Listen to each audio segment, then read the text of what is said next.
Assalamualaikum warahmatullahi wabarakatuh. Halo teman-teman, selamat datang lagi di channel Kecoak Sakti bersama saya Ivan Catisa. Pada video kali ini kita akan bahas tentang materi yang cukup menarik seputar programming, yaitu membahas tentang bahasa pemrograman PHP untuk pemula. Jadi untuk teman-teman yang ingin sekali belajar tentang pembuatan website dengan menggunakan bahasa pemrograman PHP, jangan khawatir karena di sini kita akan bahas tentang pemrograman PHP ini dari dasar atau awal sekali. Jadi kenapa kita mempelajari bahasa pemrograman PHP ini? Apalagi kita ketahui bahwa bahasa pemrograman PHP ini merupakan bahasa yang sudah lama juga kan? Di sini saya memiliki beberapa alasan kuat kenapa kita harus mempelajari bahasa pemrograman PHP.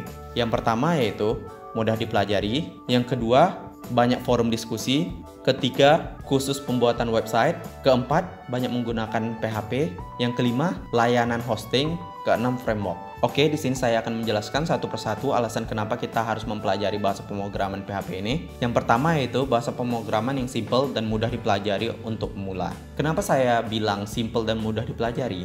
Karena bahasa pemrograman PHP ini langsung menampilkan hasil keluaran sesuai dengan keinginan kita, tanpa harus menggunakan banyak proses. Maksudnya di sini hanya menggunakan beberapa baris program saja dan hasil PHP ini akan langsung muncul pada layar kita. Di sini kita coba contohkan ketika kita ingin membuat kata hello world pada halaman web kita. Jika kita menggunakan bahasa pemrograman PHP, kita hanya perlu memanggil satu sintaks program saja seperti ini ya teman-teman. Jadi pemanggilan lebih simple dan menurut saya ini merupakan familiar atau mudah diingat juga. Jadi bahasa pemrograman PHP ini sangat cocok kita pelajari sebelum kita mengenal bahasa pemrograman lainnya. Alasan kedua yaitu memiliki forum diskusi, komunitas dan sumber belajar yang banyak. Coba kita cari kata PHP pada browser kita dan di sini kita akan tampak banyak forum dan halaman-halaman web yang membahas tentang PHP. Adapun salah satu forum yang sangat populer yaitu Stack Overflow. Pada forum ini memberikan solusi kepada kita jika kita mengalami kendala dalam programming. Forum ini membahas tentang seputar masalah-masalah yang kita temui, salah satunya masalah error ketika kita membangun website PHP. Bahkan coba kita lihat pada website resmi PHP itu sendiri. Di sini akan terdapat banyak dokumentasi yang cukup lengkap dan coba kita kunjungi saja website resminya. Di sini akan tersedia informasi yang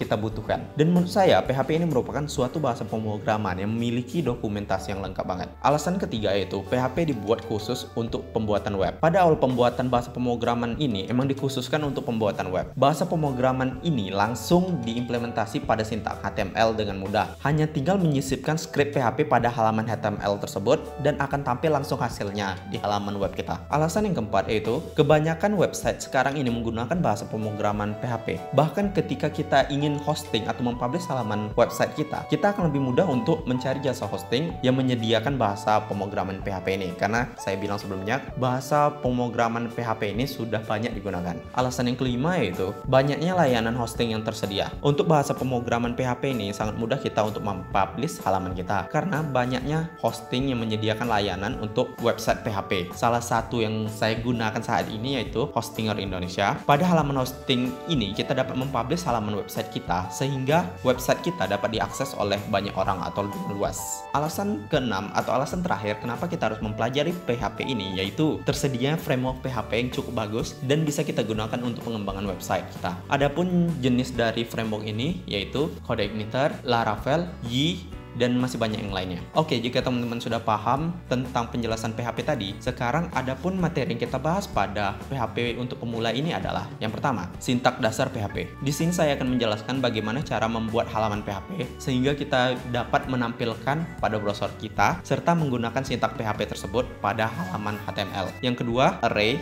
Array ini digunakan untuk menampung data yang akan diproses oleh sistem atau website kita, tetapi array ini menyimpan data yang banyak, nanti berkaitan dengan database kita gunakan. Yang ketiga, condition atau kondisi. Pada materi ini kita akan bahas seputar fungsi dan kegunaan looping dan kondisi seperti if else pada halaman website kita. Yang keempat, request method. Materi ini berkaitan dengan cara memproses data atau mengirim data ke halaman selanjutnya. Contoh sederhana ketika kita login, ketika kita masukkan username password dan kita klik tombol login, otomatis akan mengarahkan ke halaman selanjutnya. Dan itu merupakan fungsi dari request method. Nanti kita akan mempelajari juga di materi selanjutnya. Yang kelima, database. Ini berkaitan dengan bagaimana cara kita mengambil data pada database dan mengkoneksikan website kita dengan database. Yang keenam, tutorial CRUD. update atau create, read, update, delete pada halaman website kita. Di sini kita akan bahas cara membuat website sederhana menggunakan database juga. Jadi kita bisa menyimpan data ke dalam database atau memodifikasi data di dalam database menggunakan website kita. Materi yang terakhir yaitu hosting PHP. Pada materi ini saya akan mencontohkan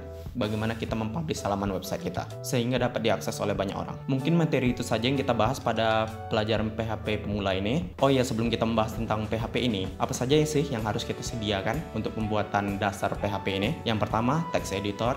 Ini kita gunakan untuk mengedit coding atau sintak website kita. Yang kedua, web service dan database server. Ini kita menggunakan SAM nanti untuk membantu halaman web kita. Yang ketiga, browser untuk menampilkan hasil dari keluaran website kita. Jadi gimana teman-teman? Tertarik untuk belajar PHP ini? Kalau gitu jangan lupa tunggu pembahasan video selanjutnya ya.